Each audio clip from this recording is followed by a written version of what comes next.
the power and the danger of 5-MEO-DMT vape pens.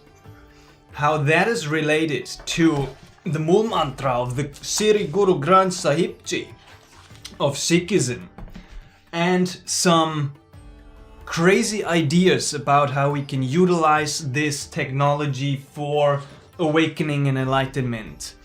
All that today in my 5-MEO-DMT trip report video.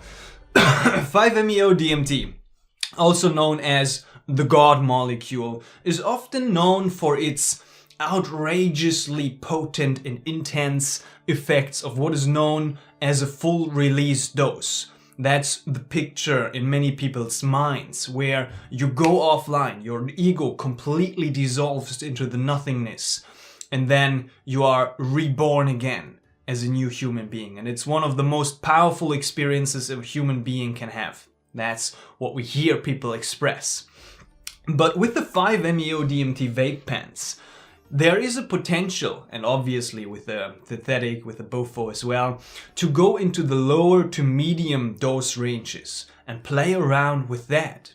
And I've been exploring kind of like the value and the realms of these low to medium doses, where, and even high doses, where it's still not a full release dose, but a very interesting territory where there maybe still is a sense of self or a sense of awareness to navigate and direct the experience.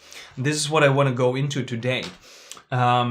There are other videos on the full release dose on my channel. For example, this one right here, you can watch it if you're curious about that. But this is really interesting. So this happened recently in conjunction also to my vision quest that I did, a 3-day fasting and being isolated in nature. I opened and closed that kind of like ceremonial space of the vision quest with 5-MEO-DMT. And even a couple days before that, I was doing some 5-MEO-DMT.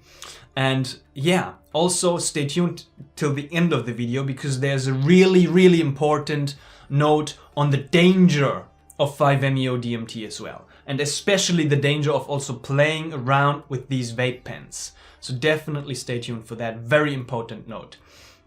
So, by the way, hey, I'm Virgo, psychedelic integration coach. I've had my first 5-MEO experience actually when I was 17 or 18, full release BOFO experience. And since then I've been very curious for 10 years now over in the psychedelic space. And I do offer psychedelic integration coaching. If you're curious about that, link is in the video description.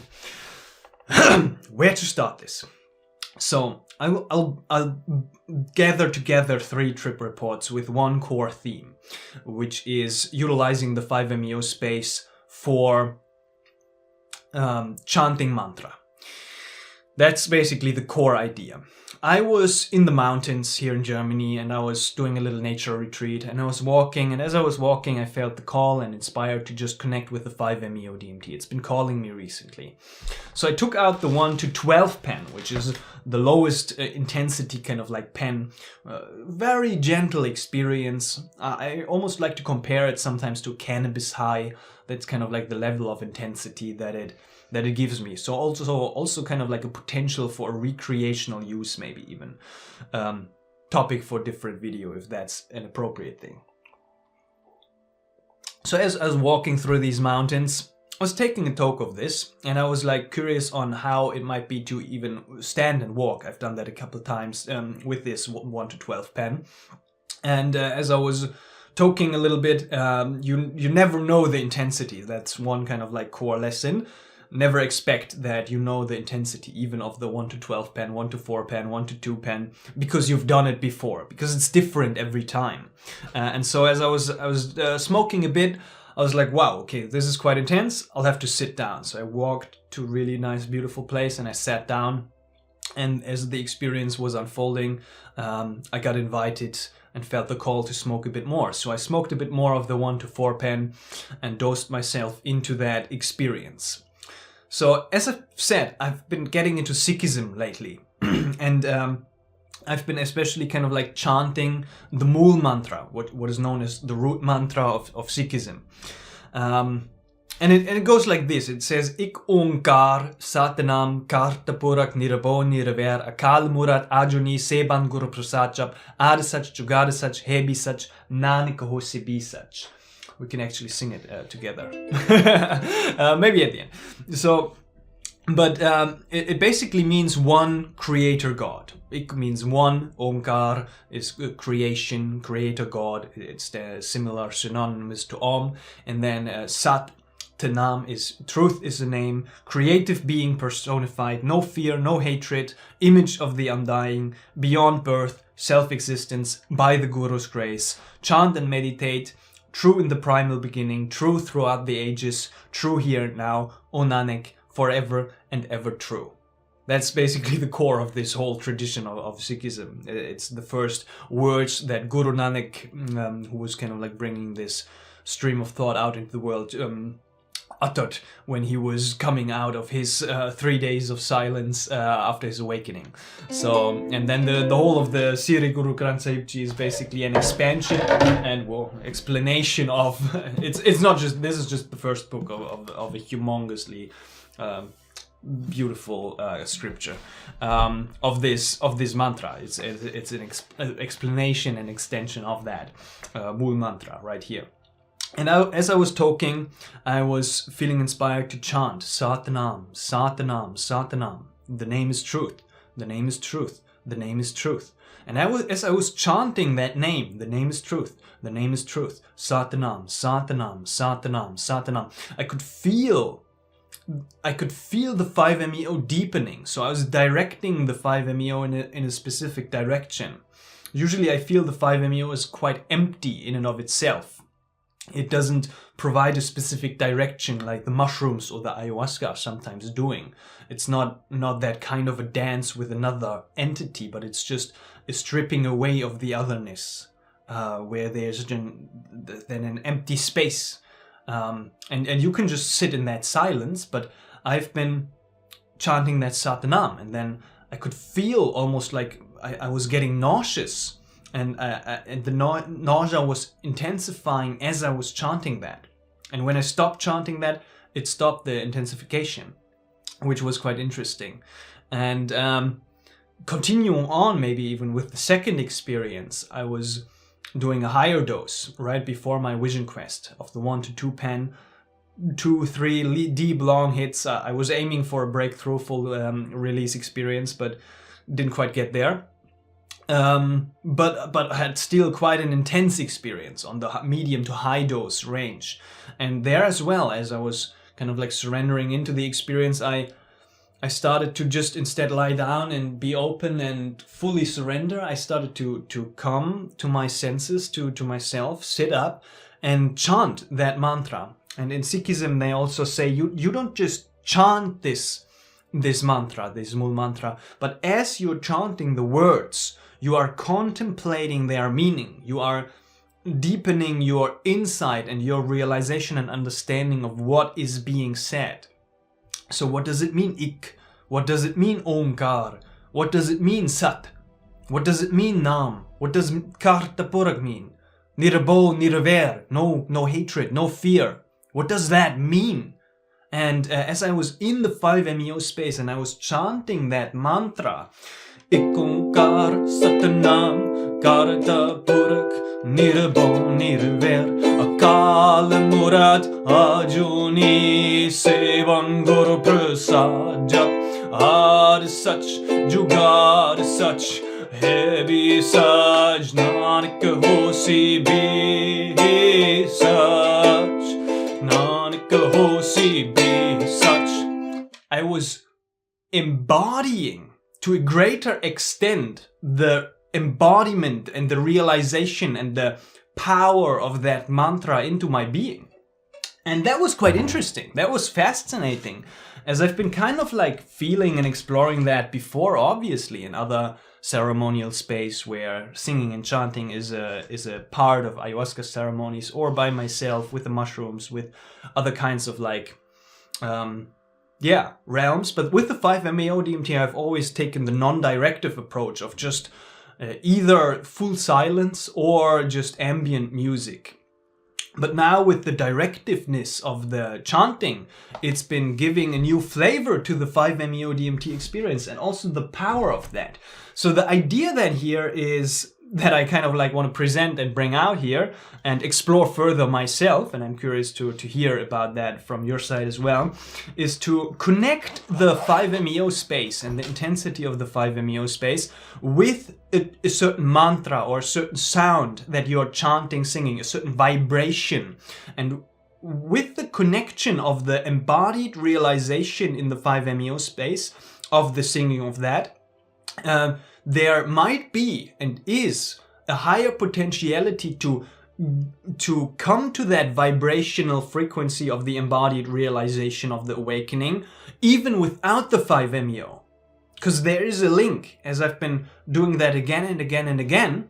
Now the mantra itself is charged with that energy of the 5-MeO-DMT, and now if I'm singing it, chanting it, even without the 5-MeO-DMT, I don't get to the full 5-MeO blast, but I get a bit closer to that vibrational frequency of the full embodied realization and understanding of what I am singing, which is closely related to spiritual awakening, which is the foundation of a whole tradition.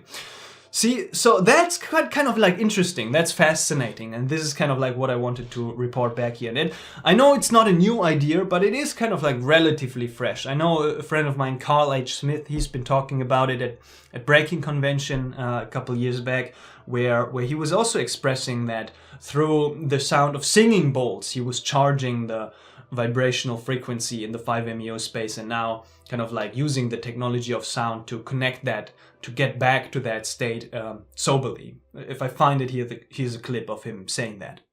And then I started to actually practice this using singing bowls during a 5-MeO experiences. So I've been a facilitator for 12 years, so I've initiated hundreds of people in the 5-MeO space.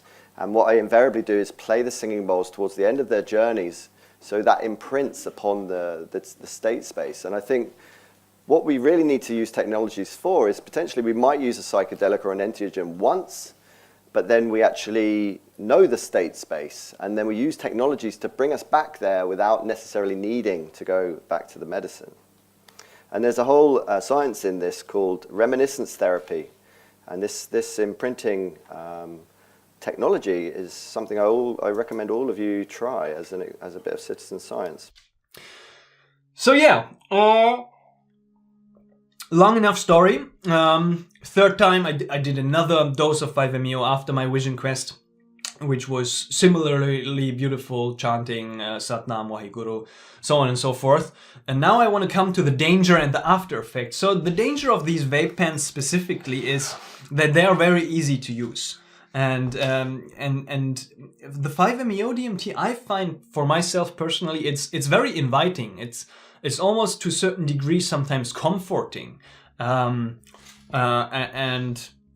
not too scary actually. Especially in those lower doses, it's not too scary. At least for me personally. Other people, as I said, very individual, very unique, have other experiences. But for me, it's not that. It's not that scary. It's more comforting. It's inviting. It's interesting. And so what I've noticed for myself, doesn't have to be the case for you as well, but it's a reoccurring pattern, definitely, is that with that danger then of being able to play around with this in the way that I did and having like 2, 3, 4 experiences in 5 days, I noticed when I then stopped doing it, I am flying, like I am flying high, and that hasn't been the case for me with other psychedelics and with other substances, that for days and maybe even weeks afterwards, definitely days, I was like feeling I was floating above the ground. Not necessarily in a blissful and beautiful way, but I was just recognizing that I'm far out, like I'm out of my mind basically a little bit. And the ego, my sense of self, my sense of identity is a bit loosened, definitely, and there is a prolonged after effect where I can recognize even 5 days after I've had my last experience, I'm still kind of like in the space of the 5-MeO. You could argue that's a beautiful thing. You could argue, right, it might come with its difficulties of integration. Definitely it did for me. When I remember back my first spiritual emergency, you can watch the video right here, it was caused by a combination of something. It's a whole story, but included were 3 breakthrough 5-MeO-DMT experiences in one night that blasted my sense of self for 3 to 4 months. Like completely. I was not returning back to ordinary state consciousness for a long time, and it was the most suffering I've experienced. Also the most growth spiritually. I've actually written a book about that. You can download that. Link is in the video description, about how to deal with spiritual emergencies and dark night of the souls. But yeah, that's been tough, you know, and I've been recognizing that again now for several times and several occasions where I was working with the 5-MeO, that there's a prolonged after effect. Interesting side note. So long story short, that's it. That's the story of the 5-MeO. I've been called to it recently. It's a fascinating substance. It reveals a lot of different energetics in my system. Sometimes it's highly blissful, energetic releases, crying, beauty, bliss. Sometimes it's very empty, very cold and calm. Sometimes very silent, sometimes very horrifying. It's a fascinating substance for sure. Definitely be responsible and safe in your approach to be using it.